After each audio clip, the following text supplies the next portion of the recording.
प्रताप पुरंदर क्षत्रिय कुलावता ऊस सिंहासनाधीश्वर हो ब्राह्मण प्रतिपालक महाराजाधिराज. पण ललकारीचा अर्थ असा आहे की प्रौढ प्रताप पुरंदर हा एक शब्द आहे. प्रौढ याचा अर्थ म्हातारा नाही.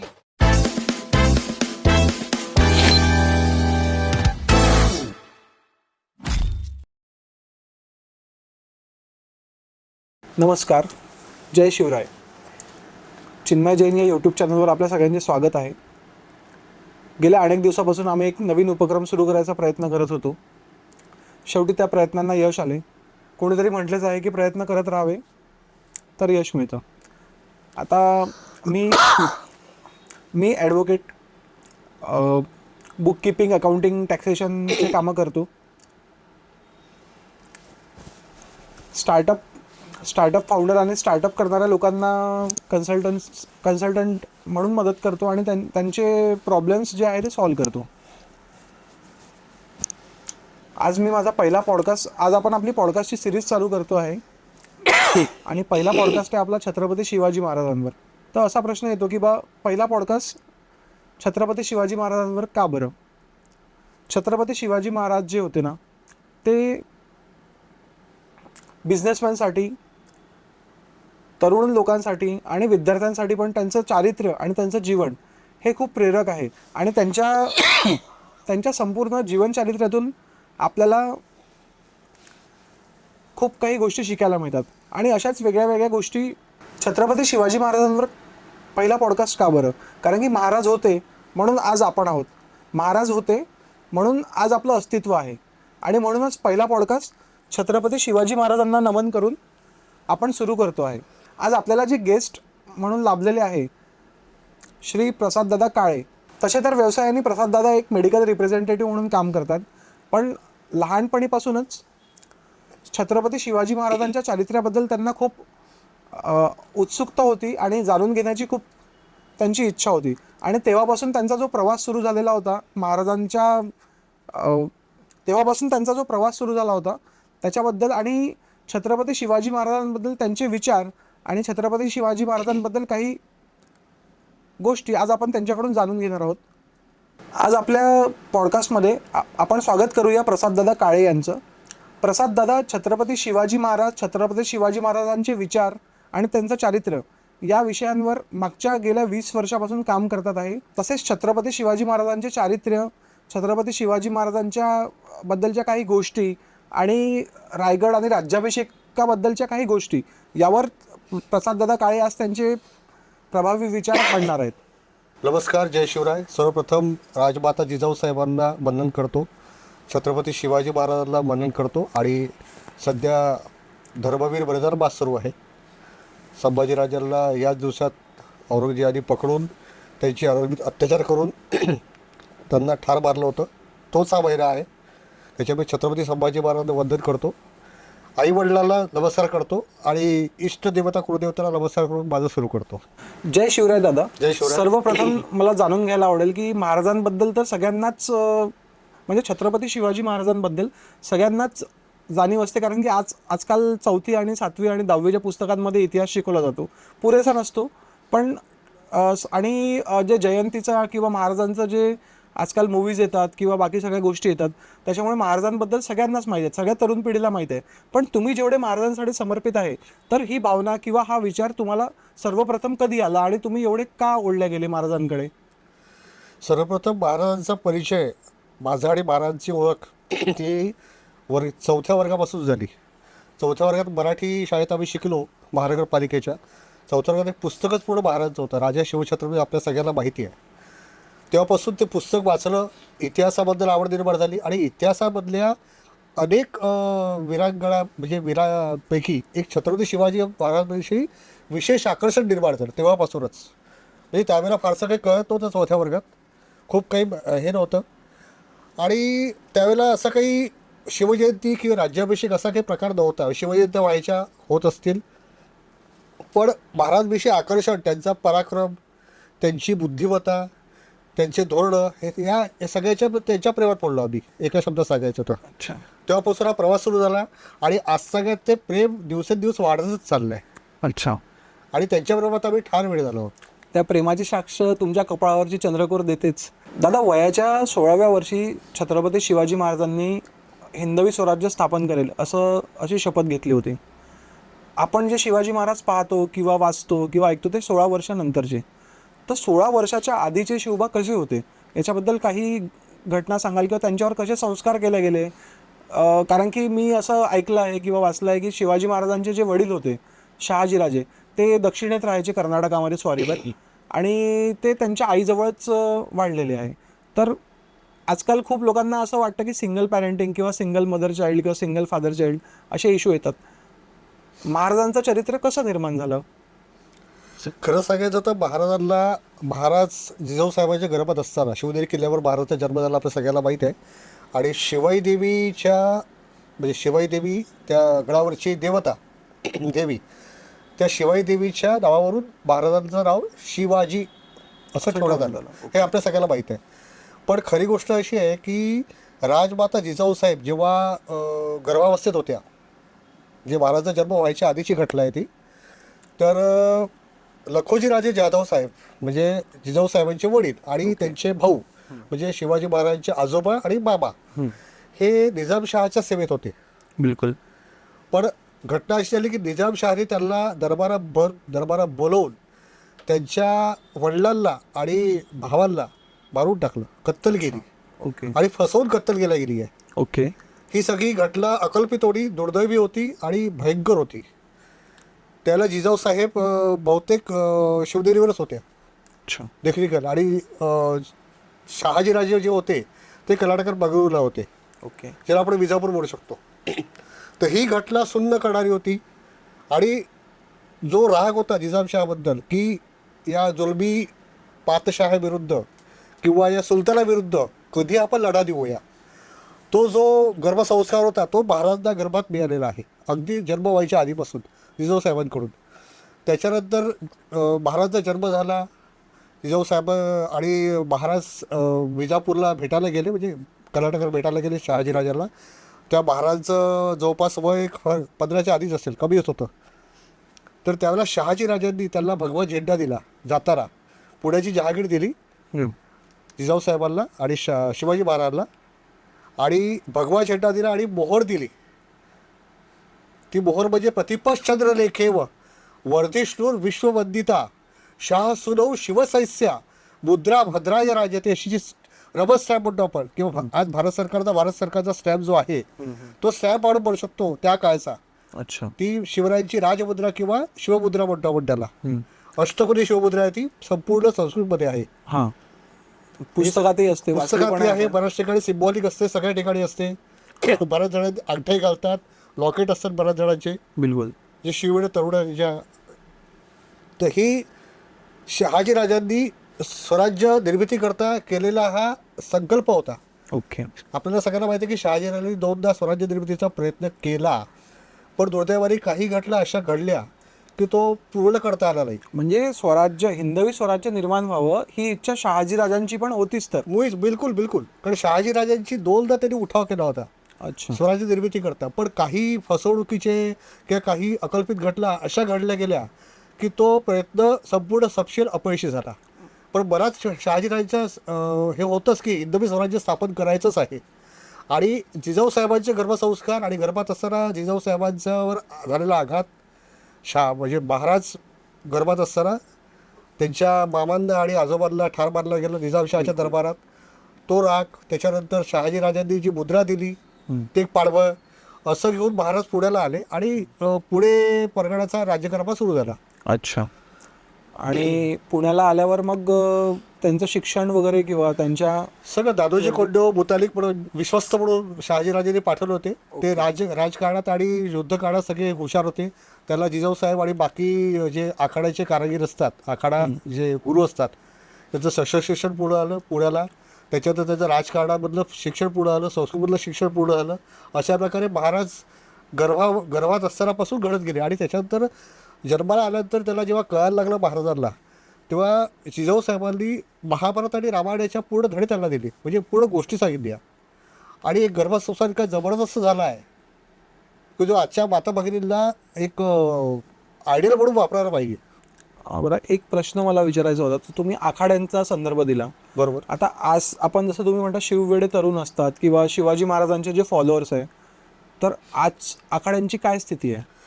आज आखाड्याची स्थिती बऱ्यापैकी आहे महाराष्ट्रामध्ये. महाराष्ट्राच्या बाहेरही आहेत, पण महाराष्ट्राच्या बाहेरचं मला जास्त माहिती नाही. पण महाराष्ट्रात किंवा मुख्यतः मी नागपूरचा आहे, तर नागपूरचे आखाडे सांगतो मी. जवळपास नागपुरात 10 ते 15 आखाडे आज आहेत अस्तित्वात. आणि आम्ही जेव्हा शिवराज्याभिषेक करतो तिथीनुसार नागपुरात, तेव्हा कमीत कमी 10 आखाडे असतात.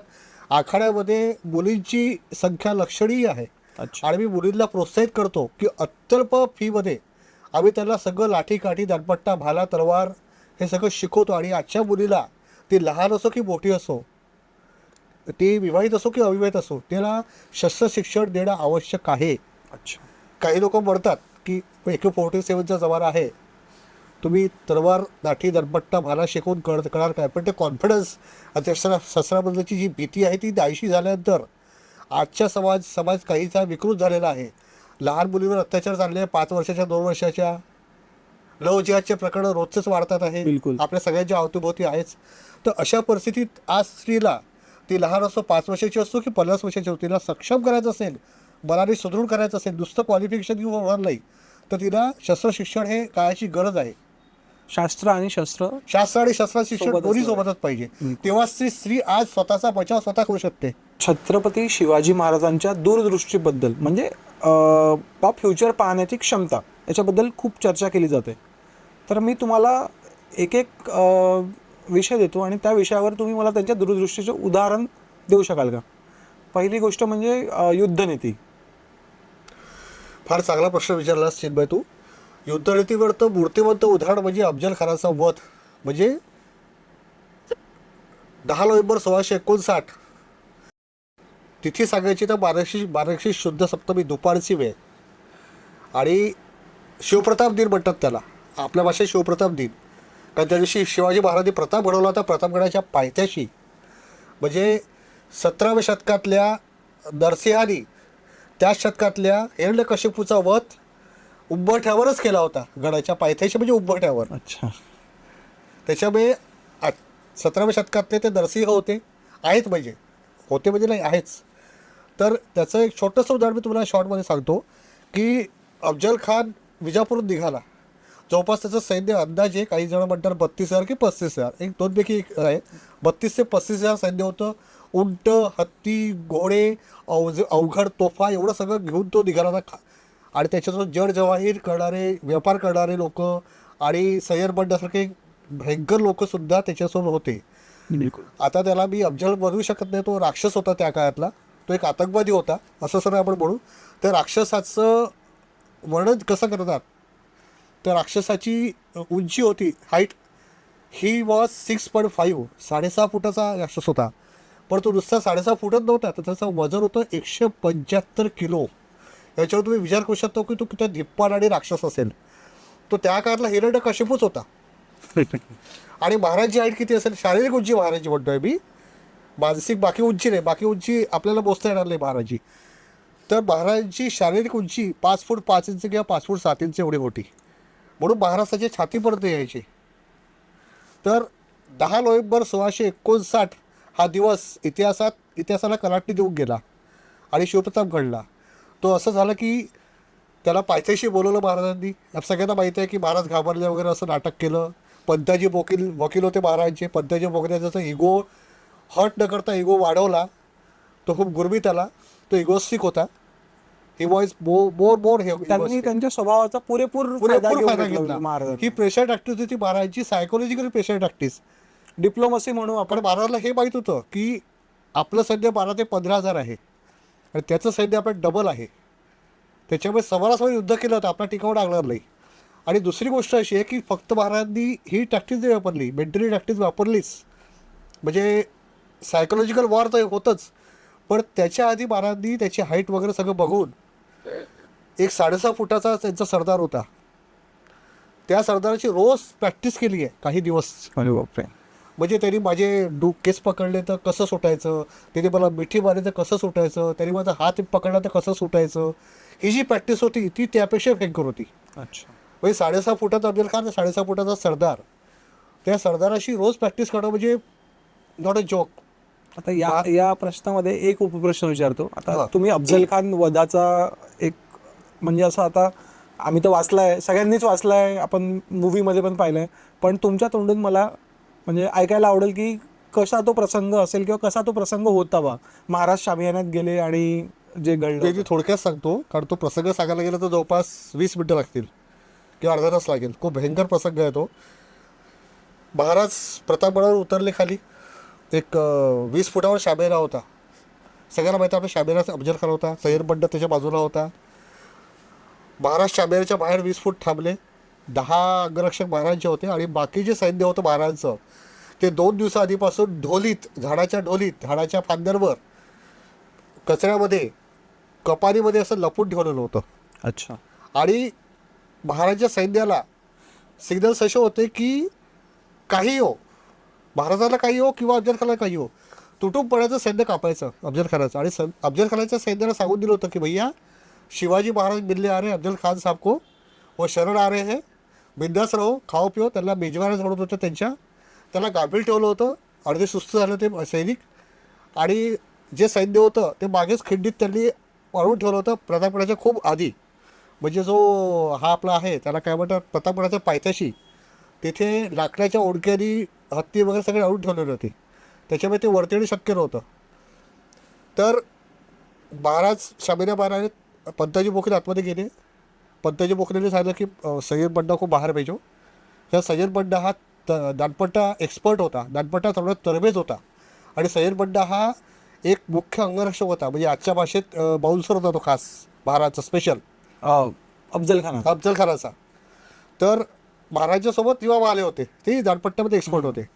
हे सांगितलं महाराज घाबरले, सय्यद बंडा नाही गेला तर महाराज येणार नाही, थोडक्याने भेट चुकेल, तर खान साहेब आपण बंडास बाहेर पाठवावे. तर तो हसला, कितना डरता है, डरपोक है तुम्हारा राजा, शिवाजी को बोलो बंडा को बाहेर भेज दो. बंडा बाहेर गेला. अफजल खानाचा वकील कृष्णाजी भास्कर कुलकर्णी, पंताजी बोकीर महाराजांचे वकील आणि 10 अंगरक्षक महाराजांचे शामियानाच्या 10-20 ते 20 फूट बाहेर थांबले होते. दुपारी 12:30 ते 1:30ची गोष्ट असेल ही, एक अंदाजे दुपारच्या प्रहरची गोष्ट आहे. आजच्या घड्याप्रमाणे 12:30 ते 1:30 महाराज शामियानामध्ये एंट्री केली महाराजांनी. तो सैतान पाहिला, 6.5 फुटाचा अवजड 175 किलो हिरण्यकश्यपू राक्षस होता तो, अत्यंत क्रूर आणि कपटी. कारण महाराजांच्या मोठ्या भावाला म्हणजे संभाजीराजे, मोठा भाऊ संभाजीराजे महाराजांचे, त्याला करंगगिरीच्या वेड्यात त्याच्यासोबत लढणाऱ्याला त्यांनी धोका करून मारलं होतं अफजल खानाने. आणि मला वाटतं की शहाजीराजे बेड्या घातल्या होत्या. त्याच्यामुळे हा अपमान सहन करण्याला एक नव्हता. अवघ्या महाराष्ट्रावर त्यांनी येताना, विजापूर जेव्हा निघाला तो सैतान, त्यांनी विजापुरात गाय कापली, पंढरपुरात विठोबाला फोडलं आणि तुळजापूरच्या भवानी मातेवरही घाला घातला होता. पण ती ओरिजिनल मूर्ती वाचली आहे, पुजाऱ्यांनी आधी लपवून ठेवली होती. आणि येताना वाटेल तिथे शेतं जात त्यांनी प्रयत्न खूप केला की महाराज प्रतापगडाच्या बाहेर मैदानी युद्ध करावं. पण महाराज त्यांचे गुरु होते, त्याचा बाप होते. बाप शेवटी बाप असतो. तर महाराज त्यांची आता जवळजवळ आता भेट होणारच आहे. महाराज शामियानामध्ये एंट्री केली महाराजांनी. त्यांनी आपल्या गुरबीत उत्तर दिलं, आओ शिवाजी मेरे गले लग जाओ, सब छोड़ दो, किले मेरे को दे दो, ये वो सगळं झालं. आणि महाराजांना मिठी मारली त्यांनी 1, 2 आणि 3. आणि तिसऱ्या भेटीला महाराजांचं डाव्या हाताने असं मस्तक दाबलं आपल्या कमरेत आणि इथून खंजर काढला मोठा. त्याचा हाईट पाहून त्याचा खंजरी मोठा होता. आणि महाराजांच्या पाठीवर सट्ट करून वार केला. महाराजांचा गरखा टर फाटला आणि आतमध्ये चिरखत होतं. परत दुसरा वार केला. महाराजांना समजलं होतं की आता याला मारावंच लागेल, सैतानाला मारल्याशिवाय दर्शनाला संपत नसतो. तर महाराजांच्या डाव्या हातात मागलाकडे लपवले होते. बाहेर 2 अंगठ्या दिसतील असे आणि ते पुढे 4 नख होते, जे संभाजीराजांनी महाराजांना भेट दिले होते. मोठे भाऊ ते महाराजांनी. आणि इथे पिशवा लपवला होता अंगरख्यामध्ये छोटा. महाराजांनी ते डाव्या हाताने पोटापर्यंत आणलेत, कारण त्याचं पोटी एवढं मोठं होतं, इतकं सोपं 175 kilo. You just imagine, you can imagine. त्याने ते मागलं खुपसले आणि पोट मागून फाडत आणलं पूर्ण. आणि तेवढ्याने अफजल खान बरत होता, तर तो बिछवा काढला तेवढ्याच वेळात आणि सटासट 2 वार केले. बिछवा म्हणजे काय? बिछवा म्हणजे अशी छोटंसं चाकू त्या काळाचं, असं त्याला इथे होतं, त्याला असं पकडतं छोटा. छोटे मोठे बिचवे, खंजीर मोठा असतो, पिशवा छोटा असतो. त्या बिचव्याने 2दा वार केले, त्याच्या आतड्या बाहेर पडल्या, तरी त्या आतड्यात दाबल्या, दगा दगा अल्ला दगा असं काहीतरी तो ओरडला आणि तेवढ्यात त्यांनी महाराजांवर वार केला. पण महाराजांच्या जिरे टोपाच्या खाली महाराजांनी मंदिर म्हणजे लोखंडाची टोपी असते छोटीशी, ओके. ती घातली होती. त्याच्यामुळे डोकं वाचलं, पण कपाळावर खोस लागली महाराजांची. आणि सैर बंडा धावत आला शामेऱ्यामध्ये बाहेरून आणि त्यांनी महाराजांवर वार केला. पण तेवढ्यात जेव्हा महाराज ताबडतोब धावत आले. जेव्हा महाराज दानपट्टा एक्सपर्ट होते, त्यांनी महाराजांवर केलेला वार वरच्यावरती त्याचा हात उडवला एका वारात. अच्छा, म्हणजे तो असा वार करतोय आणि वार हातापासूनच उडवला त्याला, एक हात उडवला आणि दुसऱ्याने मुडकं छाटलं.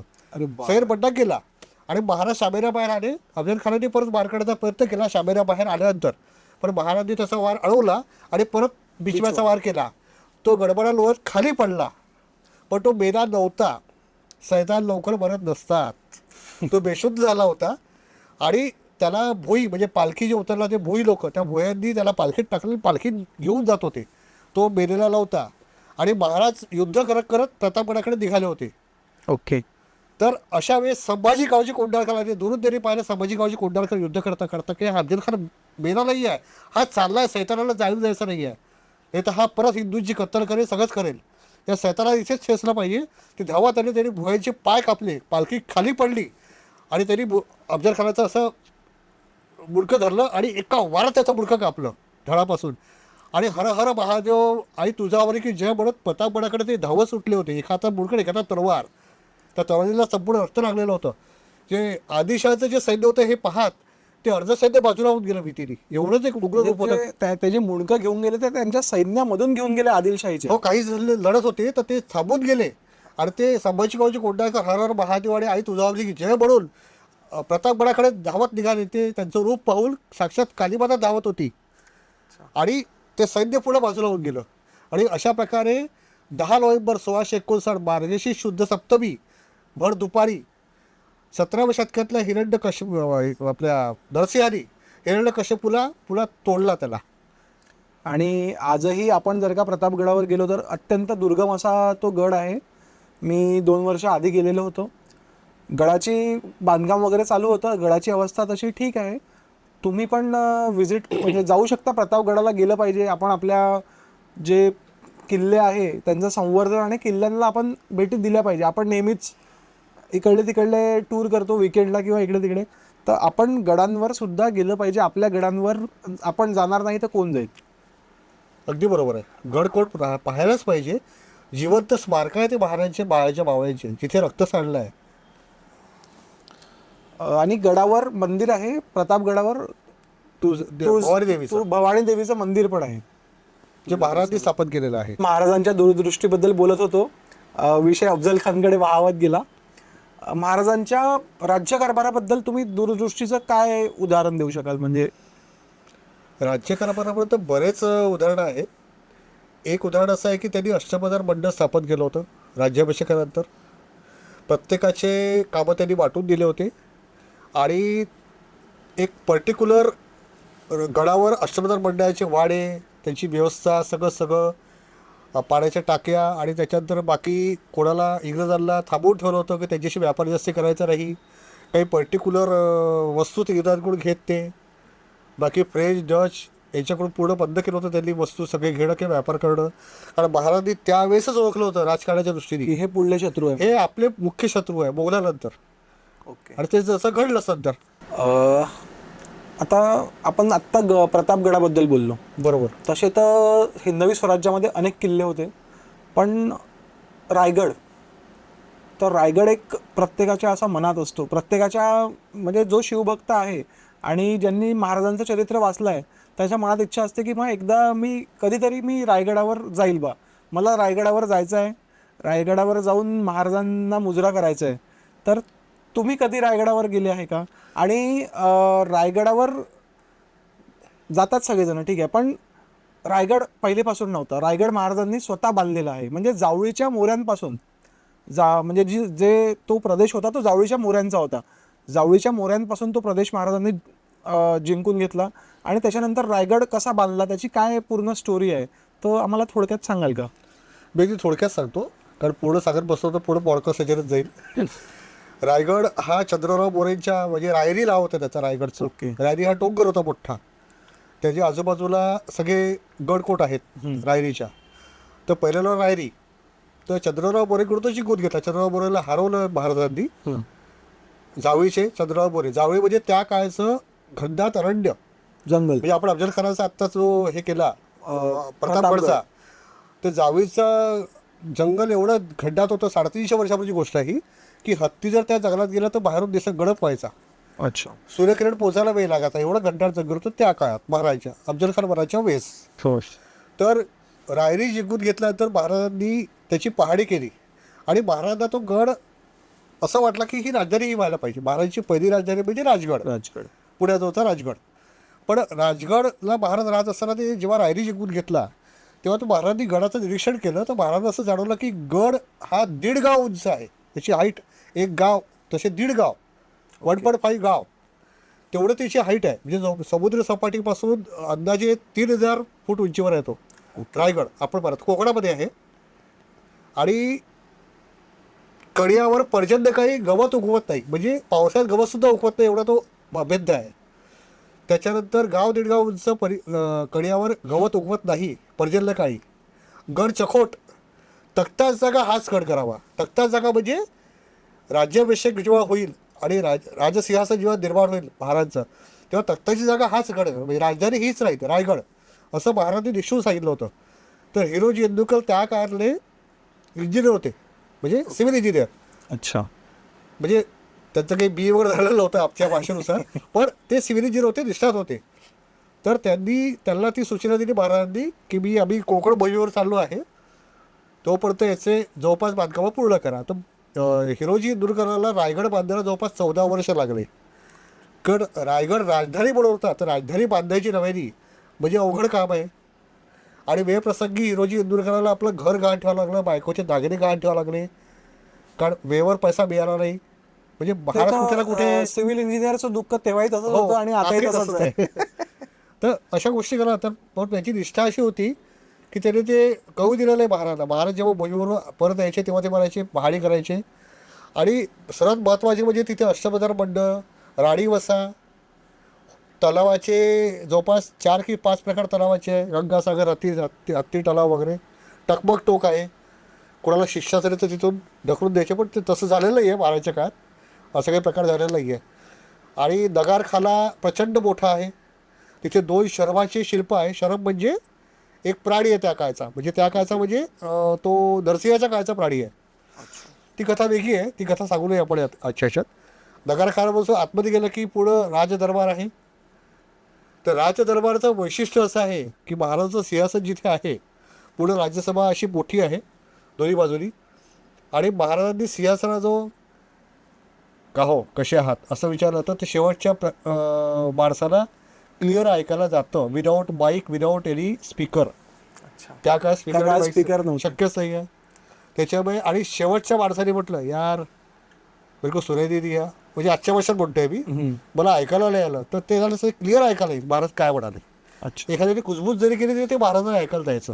मला वाटतं याचं प्रात्यक्षिक आता गाईड लोक तिथे करून हो दाखवतात. करून दाखवतात, ते कागद फाडून दाखवतात किंवा काय ओढून दाखवतात महाराजचं नाव वगैरे. ही एक टेक्नॉलॉजी त्या काय 350 वर्षापूर्वी त्यांनी केलेली आहे हिरोजी इंदुरकरांनी. आणि काय बघितलं हिरोजी इंदुरकरांनी, काय बघावं. एक इंजिनियर आहे, सिव्हिल इंजिनियर, त्यांनी एवढं मोठा रायगड उभा केला, म्हणजे पूर्ण गावच्या गाव उभं केलं, पुढं नगरी उभी केली. गाव नाही, नगरीच. त्या काळची प्रभू रामचंद्राची अयोध्याच आहे ती महाराष्ट्रातली. तर त्या काळात त्यांनी काय बघावं, बघून महाराजांनी विचारलं हिरोजी बागा काय बघायचं ना. पण त्यांनी एक फक्त दगड मागितला, जगदीश्वराच्या मंदिराच्या पायरीवर बाजीरावाचा एक दगड लावावा. त्या दगडावर काय लिहिलं असावं त्यांनी, सेवेचे ठाई तत्पर हिरोजी इंदुरकर. किती म्हणजे किती निष्ठा, वेड्यासारखी निष्ठा.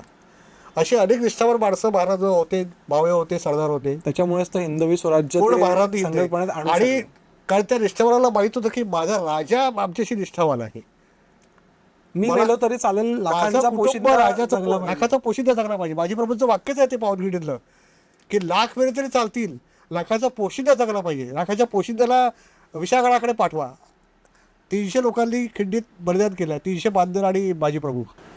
तसं पाहिलं तर 1656 पासून स्वराज्याचा प्रवास सुरू झाला होता आणि महाराजांनी खूप सारे गडकिल्ले जिंकले होते, खूप साऱ्या मोहिमा जिंकल्या होत्या. महाराजांचं खूप नाव झालं होतं आणि लोकांचे मनं पण जिंकले होते. हिंदवी स्वराज्य जे म्हणतात महाराज, किंवा महाराजांनी जी शपथ घेतली होती की बा मी हिंदवी स्वराज्य निर्माण करील, त्याचा निर्माण तर महाराजांनी केला होता. मग महाराजांनी असं का झालं की राज्याभिषेक करावा लागला, किंवा राज्याभिषेकाबद्दल काय, म्हणजे असं का झालं की महाराजांनी राज्याभिषेक केला? फार महत्त्वाचा प्रश्न आहे. राज्याभिषेक का केला, काय करायला गेला? त्या काळात औरंगजेब, आदिलशहा, कुतुबशहा, निजामशहा हे सुलतान लोक होते. औरंगजेब तिकडे आलमगीर म्हणून स्वतःला बनवून घेत होता. तो पूर्ण हिंदुस्थानाचा राजा म्हणून बनवला जातो, आलमगीर, औरंगजेब बादशाह. आणि महाराजांचा राज्याभिषेक का करावा लागला? कारण राज्याभिषेक विधी झाल्याशिवाय हिंदूंचा राजा, कारण पृथ्वीराज सम्राट पृथ्वीराज चव्हाणनंतर हिंदूंचा राजा 350-400 वर्षापुरते एकही नव्हता. पण महाराजांचं वैशिष्ट्य असं होतं, म्हणजे गागाभट्टांनी महाराजांचा राज्याभिषेक केला. वेदांत सूर्य गागाभट्ट, त्याला काशीच्या मंदिराचा अग्रपूजेचा मान होता. त्यांच्या आजोबांनी ते मंदिर स्थापन केलेलं आहे. त्यांचं खरं नाव आहे विश्वेश्वर भट्ट. ते मूळचे नाशिकचे आहे, पैठणचे. ते स्थलांतरित होत काशीला गेले आणि तिथे तर त्यांच्या कानावर महाराजांची कीर्ती आली. नर्मदा पलीकडे महाराजांची कीर्ती बेफा होती. आपण ते पोवाडा म्हणतो ना, महाराजांची कीर्ती बेफावं, भल्याला फुटला खावं. तर महाराजांची कीर्ती गागाभट्टापर्यंत पोचली होती. आणि गागाभट्ट निघाले नर्मदेवरून, म्हणजे काशीवरून निघाले की, कारण काय झालं होतं की आपलं आग्र्याहून जेव्हा महाराज सुटले आणि सुखरूप परत राजगडला आले. सुटले नाही, महाराजांनी औरंगजेबाच्या हातावर तुरी दिली, म्हणजे त्याला मूर्ख बनवलं. हां, आपला राजा सुटला आणि सुखरूप राजगडावर पोहोचला. बिलकुल. काही दिवसांनी शंभूराजी पोहोचले मथुरेवरून. तर त्याच्यानंतर महाराजांनी औरंगजेबाशी एक तह केला होता की बा 2-3 वर्ष आपण दोघी एकमेकांच्याकडे पाहायचं नाही, कोणते युद्ध नको, मी तुमच्यावर चाल करणार नाही. तोपर्यंत महाराजांनी सगळं आपलं सैन्य वाढवलं. जवळपास 5 लाखापर्यंत सैन्य होतं महाराजांचं राज्याभिषेकाच्या वेळेला, घोडदळ पायदळ सगळं धरून. बरंच संपत्ती निर्माण झाली, शस्त्र निर्माण झाले, बरेच लोक निर्माण झाले मोठे. आणि अशा वेळेस महाराजांकडे गागाभट्ट आले, रायगडावर आले. त्याला महाराजांचा मुक्काम रायगडावर होता. रायगडावर महाराज गागाभट्ट आले. गागाभट्टांनी स्वतःहून म्हटलं की हे राजा, तू नवी सृष्टी निर्माण केली, लक्ष घोडा, गडकोट, पायदळ, हे नूतन सृष्टी निर्माण केली. तू आजच्या काळातल्या ब्रह्मदेवासारखं केलं, तरी सुद्धा सिंहासनाला ये कैसे, असा प्रश्न महाराजांना विचारला आहे गागाभट्टांनी. आणि महाराजांनी सांगितलं की हे मी स्वतःसाठी केलेलंच नाही, राजा म्हणून बसत आहे. हे राजा प्रजाजनांचं, हे रामराज्य आहे, हे प्रजाजनांचं राज्य आहे, इदम न मम. पण गागाभट्ट म्हणाले की तुझे हे विचार खूप चांगले आहेत राजा, हे राजा तुझे विचार खूप चांगले आहेत, पण तुझ्यावर राजसंस्कार झाल्याशिवाय तुला राजा म्हणून जग म्हणून मान्यता देणार नाही. कारण राजसंस्कार झाल्याशिवाय जग मान्यता देणार नाही, तर तुझ्यावर राजसंस्कार झालाच पाहिजे. आणि मग जिजाऊ साहेबांना म्हणतात महाराजांना की माझ्या हे सगळं जे अहोरात्र मी यज्ञ मांडलं होतं, स्वत्व अर्पण केलं, हे सगळं राज्याभिषेकासाठीच होतं. तू राजा म्हणून बस. आणि सगळ्या प्रजाजनांची इच्छा होती की महाराजांनी राज्याभिषेक करावाच. पहिला हिंदूंचा राजा, 4 पातशाहाला झुकवलं. निजामशाही, कुतुबशाही, मोगलशाही आणि आदिलशाही, या 4 पातशाहाला महाराजांनी झुकवलं, शून्यातून विश्व निर्माण केलं. आणि आदिलशाही सरदाराचा एक मुलगा आज चक्रवर्ती सम्राट म्हणून व्हायला तयार होता. म्हणून राजसंस्कार झाला पाहिजे. आणि मग राजसंस्कार जवळपास 400 वर्षामध्ये कोणाचाच झाला होता हिंदूचा. मग गागाभट्टांनी आणि अनेक पंडितांनी ते तिथी शोधली. आणि ज्येष्ठ शुद्ध त्रयोदशी शके 1596 आनंदराम संवत्सर, शनिवारचा दिवस होता तो. आणि तारखेमध्ये सांगायचं तर 6 जून 1674. आज 352 वर्ष चालू आहे. शिवराज्याभिषेक शके 352 सुरू आहे. आणि आता 27 जूनला तिथीनुसार 353 वर्ष सुरू होईल. शिवराज्याभिषेक शक 353. तर ज्येष्ठ शुद्ध त्रयोदशीच्या पहाटे ब्राह्ममुहूर्त, म्हणजे आजच्या घड्याप्रमाणे पहाटे 4 ते 5 पहाटे अशा वेळेस महाराजांचं मंचकरण झालं होतं. अच्छा. राज्याभिषेकाबद्दल बोलायचं झालं तर तुम्ही जसा आता दाखला दिला की बा 27 जूनला राज्याभिषेक तुम्ही म्हणजे तिथीनुसार तिथीनुसार असतो. तर असं नागपुरात तिथीनुसार राज्याभिषेक कधीपासून सुरू केला आपण? गेले 21 ते 22 वर्ष झाले आपण शिवराज्याभिषेक सगळेवर करतो आहे तिथीनुसार. ती तिथी बदलत जाते पण जून महिन्यात बहुतांशी तिथी येते ती. जून महिन्यात. आणि नागपूरच्या जवळपास नॉन पॉलिटिकल 35 ते 40 संघटना एकत्र येऊन हा कार्यक्रम करतात आहे. अच्छा. गेले 21 ते 22 वर्ष झाले आहे. सुरुवातीला आम्ही 14 संघटना गोळा झाल्या होत्या. आम्ही दारोदारी हिंडलो, शिवराज्याभिषेकाची बैठक घेतली, सगळ्यांचं एकमत झालं की आपण तिथीनुसारच करायचं. आणि त्याच्यानुसार तो राज्याभिषेक सुरू झाला. सुरुवातीच्या राज्याभिषेकाला जवळपास 750 लोक होते फक्त. आणि आज 10 ते 12,000 लोक असतात. वटवृक्ष उभा झाला राज्याभिषेकाचा नागपुरात. आणि कुठे होतो राज्याभिषेक नागपुरात? हा आपण जिथे गांधी गेट म्हणतो ते गांधी गेट नाही आहे, ती भोसल्यांचं मोठं गेट आहे महालाचं. तिथे शिवाजी महाराजांची मोठी मूर्ती आहे, हातात तलवार घेऊन विरासनामध्ये म्हणजे याच्यामध्ये उभी आहे, योद्ध्याच्या ह्याच्यात. तर तिथे आपण राज्याभिषेक करतो महाराजांचा. आता उल्लेख आला भोसल्यांचा, तर छत्रपती शिवाजी महाराजांचा आडनावही भोसले होते. हो. आणि नागपूरचे राजे पण भोसले होते. तर या दोघांमध्ये काय संबंध होता? हे त्यांचे चुलत भाऊ आहेत बहुतेक. नागपूरचे हा, नागपूरकर भोसले त्यावेळेला होते, चुलत भाऊ आहे. आणि छत्रपती शिवाजी महाराजांनी नागपूरकर भोसलेला सेनासाहेब सुभा हा मोठा किताब दिला होता. मोठं उपाधी आहे ती, सेनासाहेब सुभा, शूर म्हणून. अच्छा. हे नागपूरकर भोसल्यांचं. आणि नागपूरकर भोसल्यांचं राज्य प्रचंड मोठं होतं त्यावेळेला. म्हणजे ओरिसापर्यंत, कटकपर्यंत राज्य होतं. पेशवाई म्हणजे जेव्हा पेशवाई आली तेव्हा. पेशवाईच्या वेळेसही राज्य होतं. पेशवाईच्या पेशवाईच्या वेळेस राज्य होतं. तेव्हा महाराज नव्हते, संभाजीराजे नव्हते. म्हणजे जेव्हा शाहू महाराजांचं जेव्हा 100%. आणि छत्रपती शाहू महाराजांचा जेव्हा कार्यकाळ होता तेव्हा इकडे नागपूरच्या भोसल्यांचं पण खूप मोठं राज्य होतं. ओरिसापर्यंत राज्य होतं. आणि नागपूरकर भोसले शेवटपर्यंत लढले आहे. ते कधीच इंग्रजांना शरण आले नाही. ते कधी शरण गेले नाही इंग्रजांना, शेवटपर्यंत लढत राहिले ते. प्रचंड शूर होते नागपूरकर भोसले. बरं, मी दर्शकांना सांगू इच्छितो, या सगळ्यांमध्ये एक उल्लेख आला होता की पृथ्वीराज चव्हाण.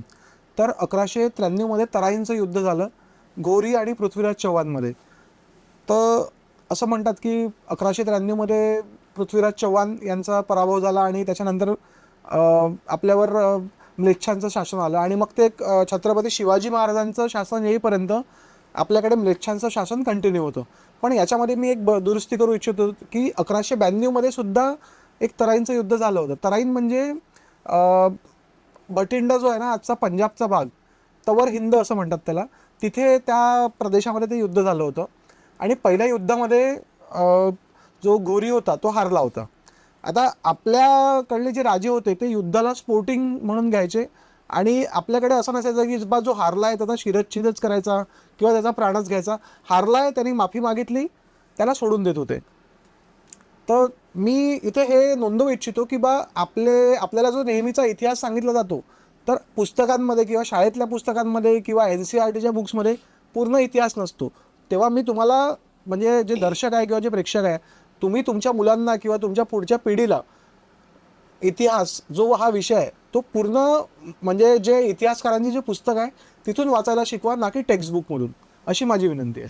आजची जी पिढी आहे, आपण जेन झी म्हणू किंवा येणारी जेन अल्फा, ती खूप साऱ्या मेंटल स्ट्रेस, डिप्रेशन, एन्झायटी या गोष्टींपासून झगडताना दिसते.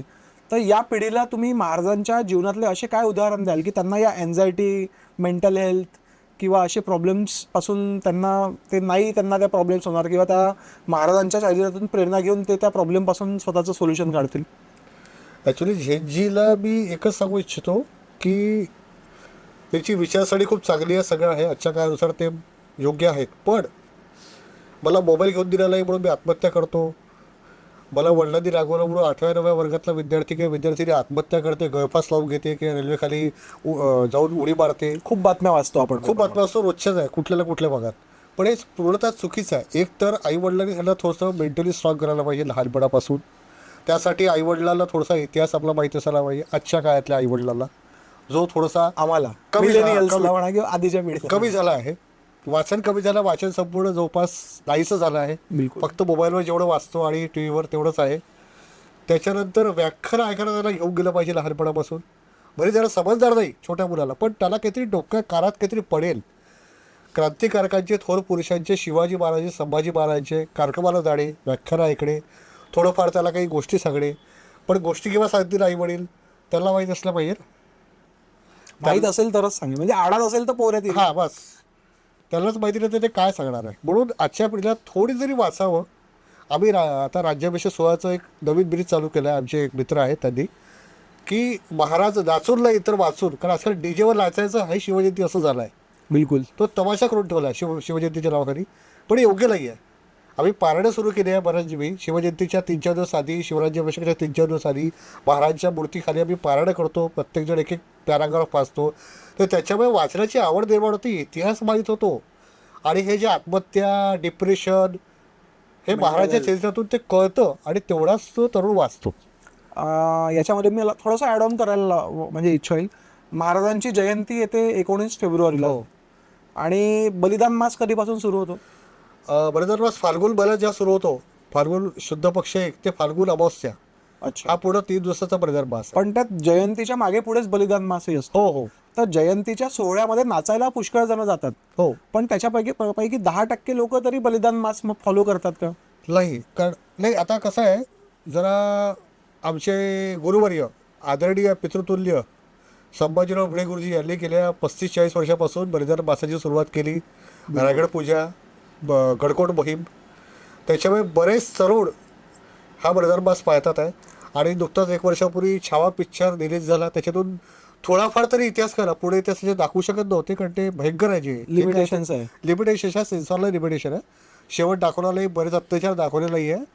पण जेवढं दाखवलं तेवढं तरी त्यांना समजलं. त्याच्यामुळे बराच तरुण आणि तरुणांचे आईवडील हे जागृत झालेले आहे. आणि बलिदान मासाच नागपुरातसुद्धा बलिदान मास होतो.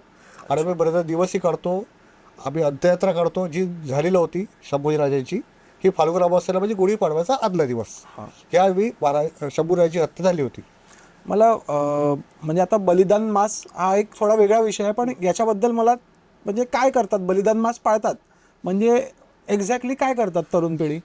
रोज संध्याकाळी एका चौकात किंवा कुठे जमून संभाजीराजांचा फोटो ठेवून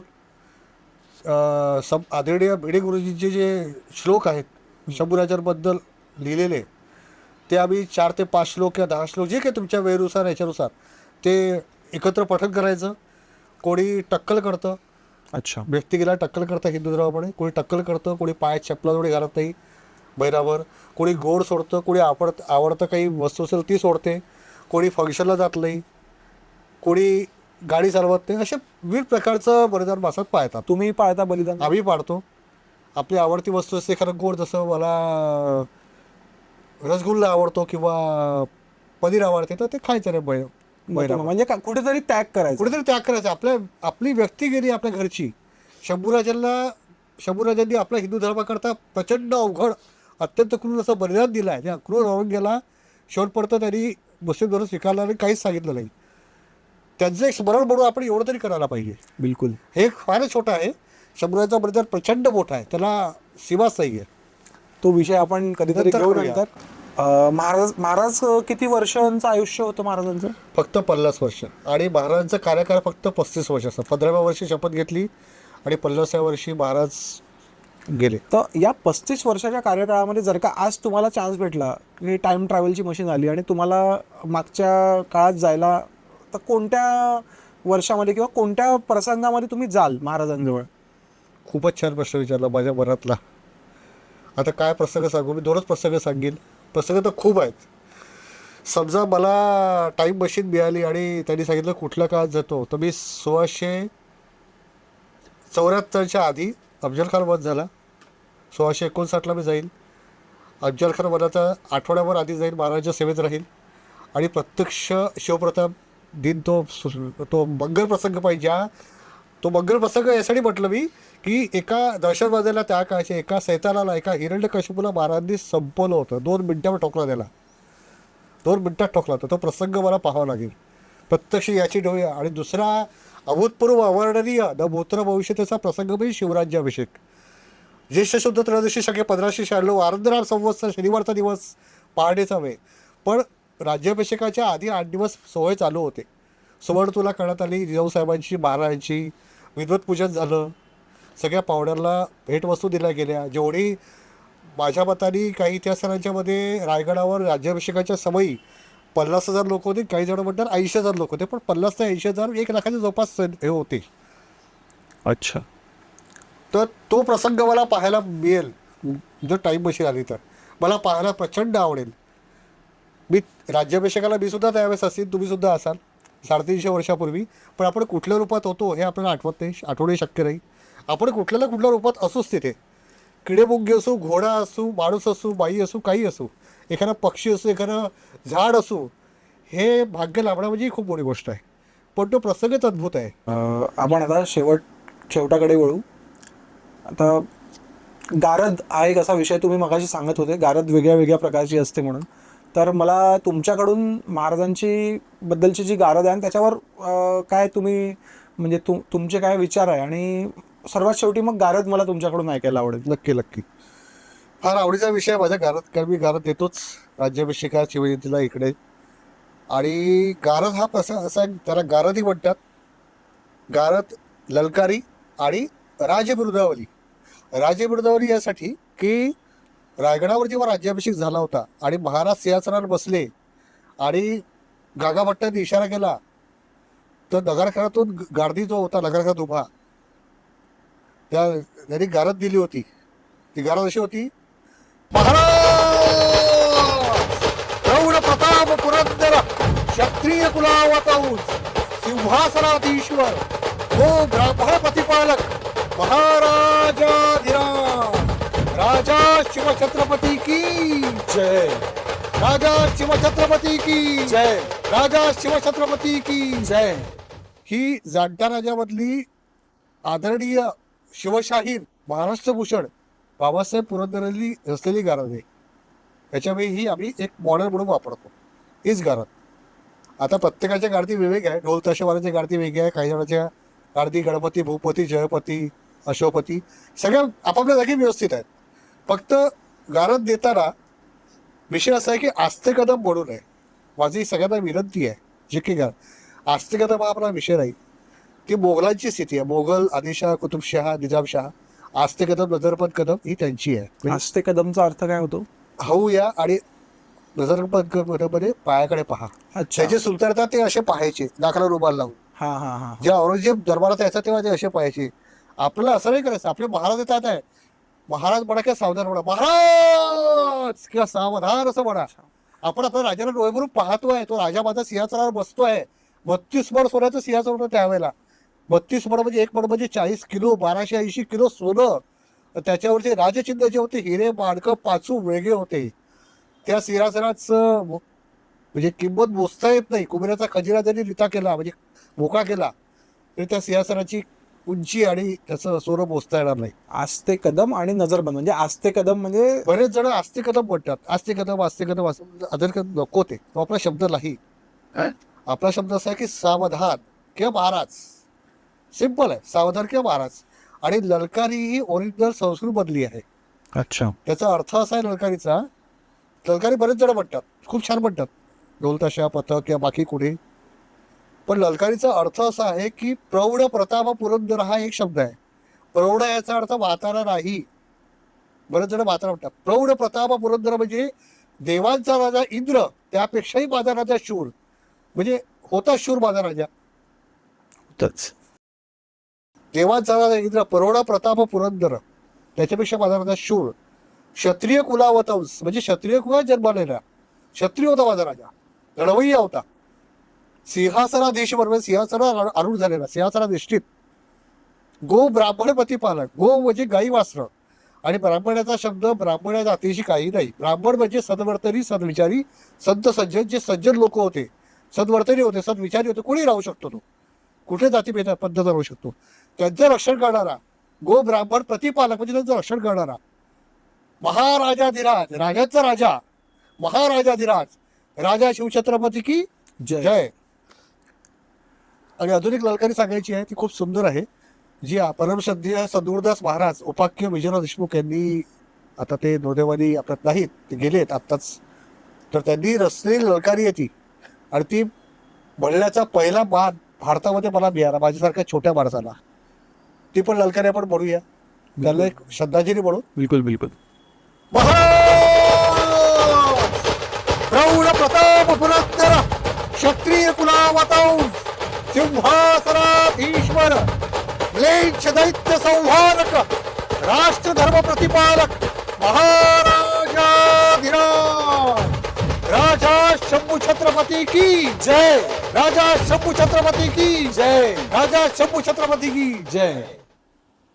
धन्यवाद दादा. आणि आज सर्वात शेवटी भारत माता की जय, वंदे मातरम, जय श्रीराम. धन्यवाद दादा. आमच्या विनंतीला मान देऊन तुम्ही आज आलात आणि महाराजांवर आणि इतिहासावर तुम्ही तुमचे विचार आम्हाला प्रकट केले. तरुण पिढीला मार्गदर्शक असे विचार आणि नवीन व्यावसायिकांना मार्गदर्शक असे विचार तुम्ही महाराजांच्या चरित्रातून प्रकाश टाकून आम्हाला सांगितले. त्याच्याबद्दल तुमचं खूप खूप आभार. माझी दर्शकांना विनंती आहे की आमच्या चॅनलला भरघोस प्रतिसाद द्यावा. तसेच तुम्हाला जर का हा पॉडकास्ट आवडला असेल आणि या पॉडकास्टचा पुढला एपिसोडही तुम्हाला जर का पाहिजे असेल तर भरपूर कमेंट्स करा आणि शेअर करा, लाईक करा, सबस्क्राईब करा. थँक्यू.